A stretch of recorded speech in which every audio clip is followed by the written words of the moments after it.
The 3 things that I want to leave with you, just these 3. I could do 10, I could do a whole life class. But just these 3 things will carry you if you let them. First and foremost, knowing who you are. Knowing who you are. Being able to answer this question, who am I? And what do I want?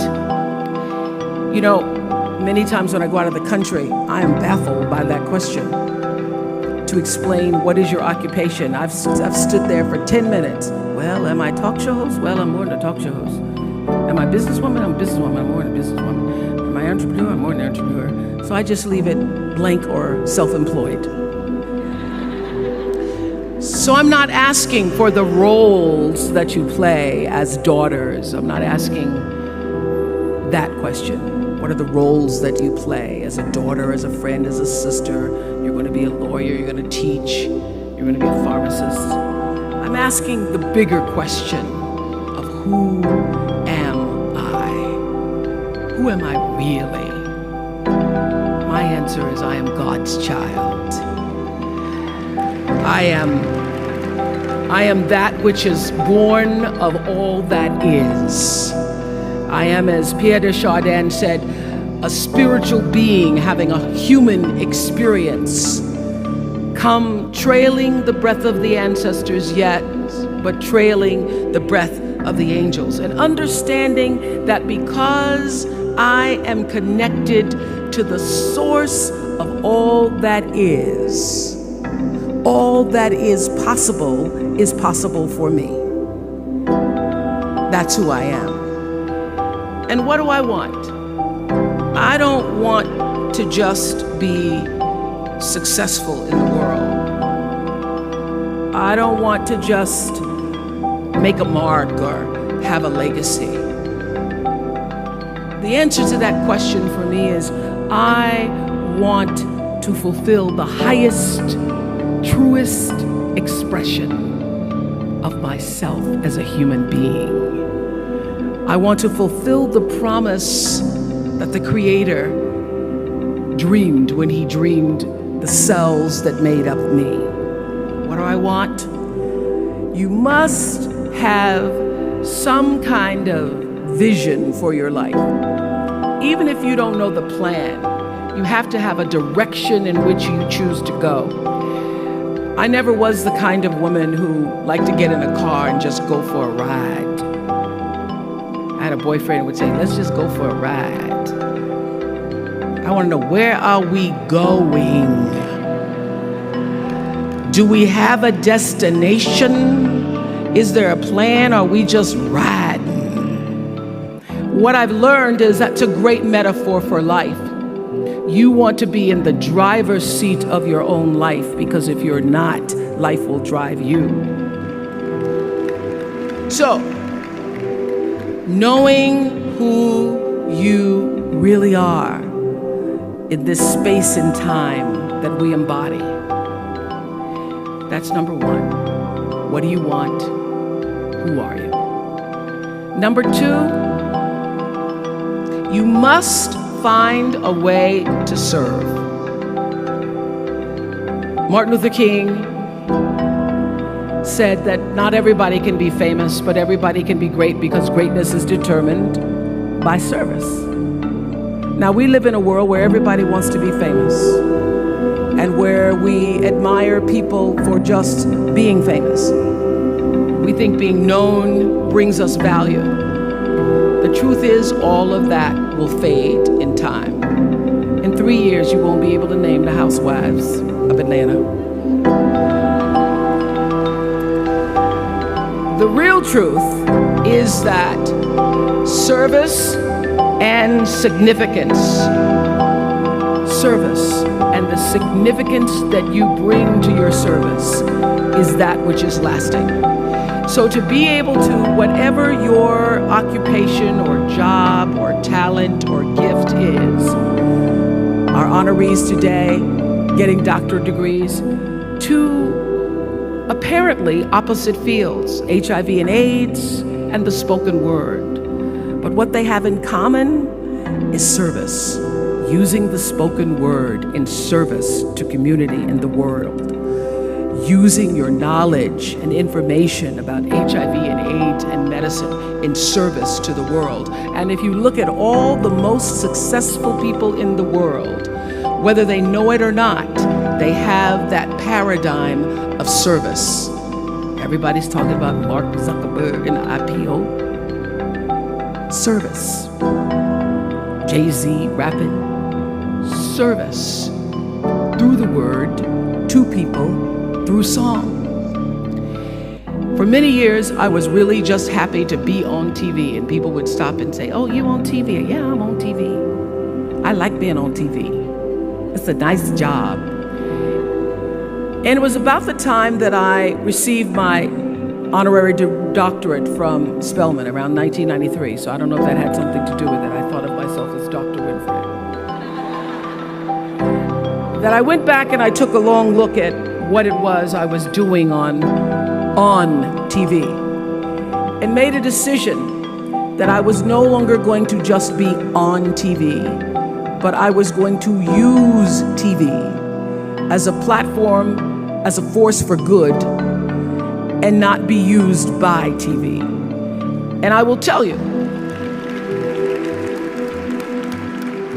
my decision to make that significant change in the way I operated on television, using television as a service, changed my career exponentially.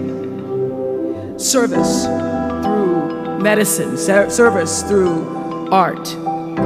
Using whatever it is you produce, your product, as a way of giving back to the world.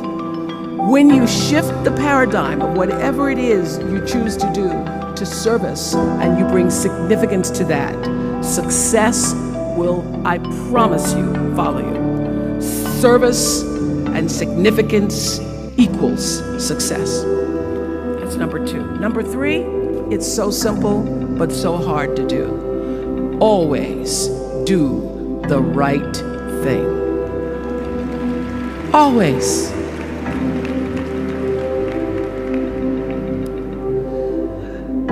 Be excellent. People notice. Think of how you notice. You go to Taco Bell, somebody gives you an extra napkin and some sauce. You notice. You want to go back to that person. Because even at Taco Bell, excellence shows itself.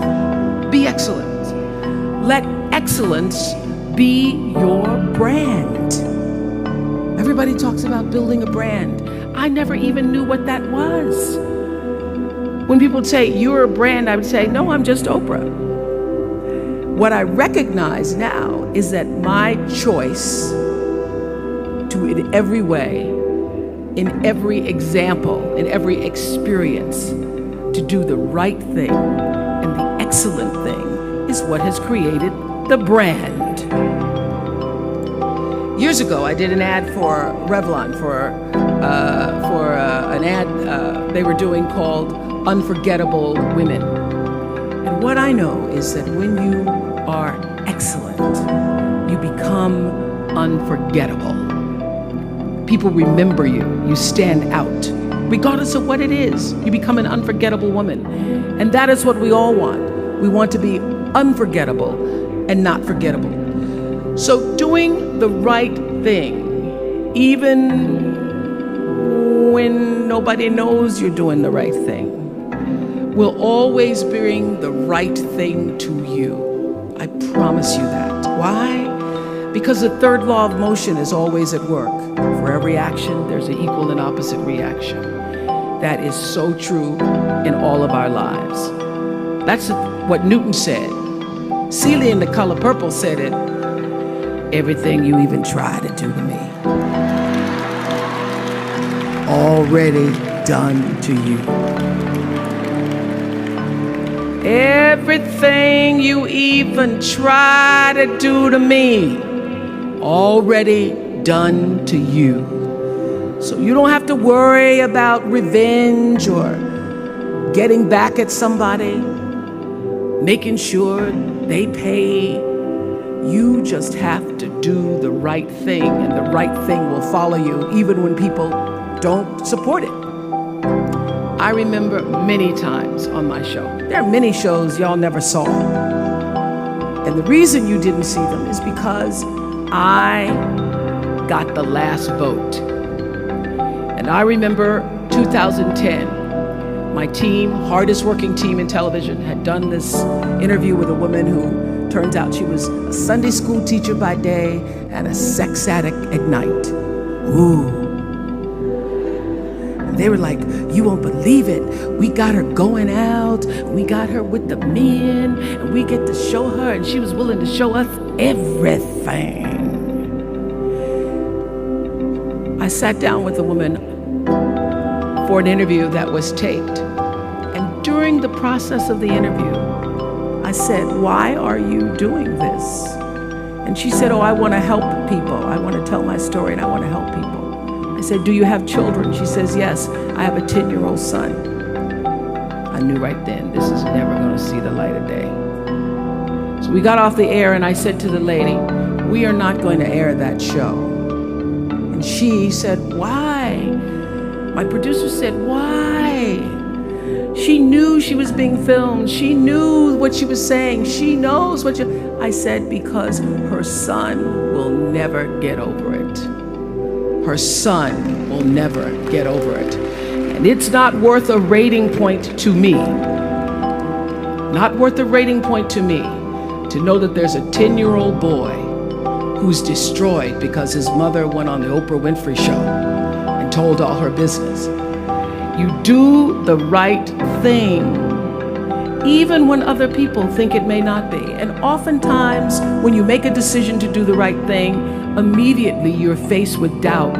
Was that the right thing? Was that the right decision? I don't know, was that the right thing?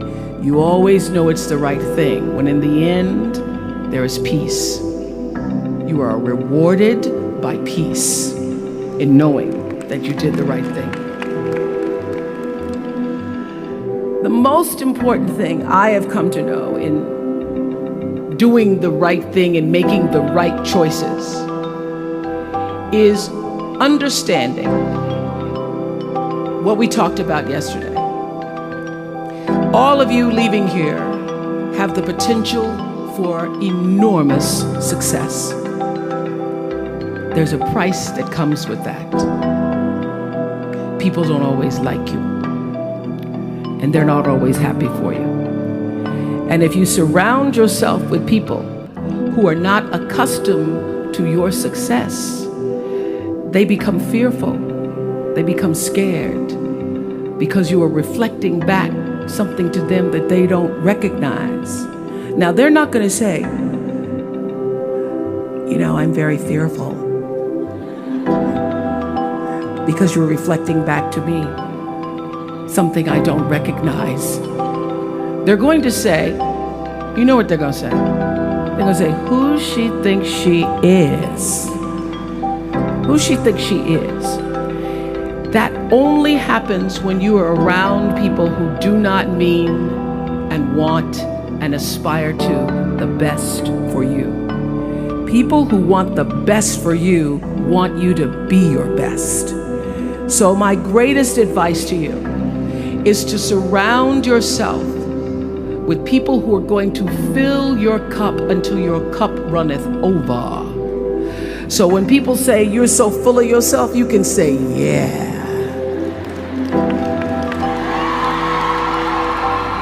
Yes, I'm full. I'm so full, my cup runneth over. And to know that once your cup runneth over, you cannot spend your life with your gallon-size offerings, offering them to pint-sized people.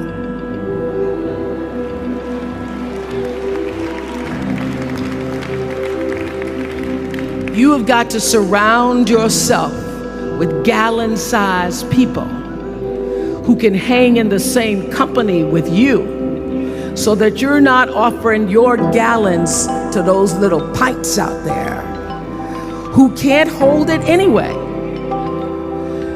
choice to change the world. I love that song.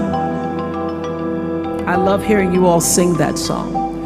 And what I know for sure is that the biggest choices begin and end with you, your internal big questions. Who do I want to be in the world?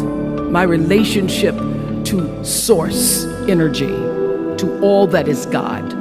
I'm not talking about what you believe in God. I'm talking about your experience of that which is all life, which is divine and universal. I'm talking about the big deal. Being connected and aligned with that. When you are tuned in and charged into that, whenever you feel empty, you go inside yourself and you connect to the source, and you know that all things are possible. To know that, and to choose to do the right thing in service and significance. I promise you, you will create a vessel of service for yourself first, because you have to honor yourself first. You have to give to yourself first, otherwise you have nothing to give away. You will create a vessel for yourself, for your family, your community, and the world. And those three things will not only lead you to a blessed life. I stand as a witness. My life is so blessed, I can't even take it in sometimes. It will lead you not just to a gifted life and a rewarding life that fills you up, but a sweet life. That's what you want. You want the sweetness. You want it to be so sweet, so that even when the storms come, and they will, you'll know, this too shall pass. This too shall pass. The storm is passing over, and you shall not be moved, because you know who you are. When you can do that, grace will follow you. Grace and glory. And when they see you coming, it ought to make them proud.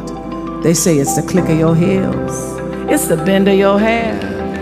It's the palm of your hand. It's the need for your care. Because you a woman. You a Spelman woman.